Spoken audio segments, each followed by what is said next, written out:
কোম্পানিগঞ্জ কালীবাড়ি ইব্রাহিমপুর এই এলাকায় সকল প্রকার খাল বিল রাস্তাঘাট ডুবে গেছে। অবস্থা খুবই ভয়াবহ, অবস্থা খুবই ভয়াবহ।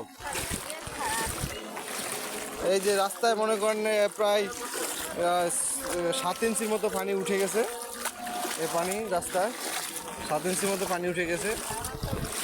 আর এই অবস্থাতে চলাচল করা খুবই মুশকিল, খুবই মুশকিল। বাফুর বাড়ির কোথায়? আপনাদের বাসা কোথায়?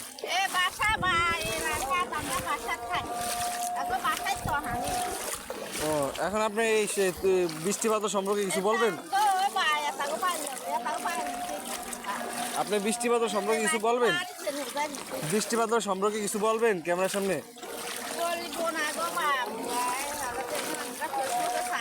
জি জি, তাহলে আপনাদের এলাকা উন্নত লাগবে না ফেসবুকে ছাড়লে? তাহলে বলেন, যদি মনে করেন হ্যাঁ আপনার বক্তব্য যদি কার ভালো লাগে, আপনার বক্তব্য যদি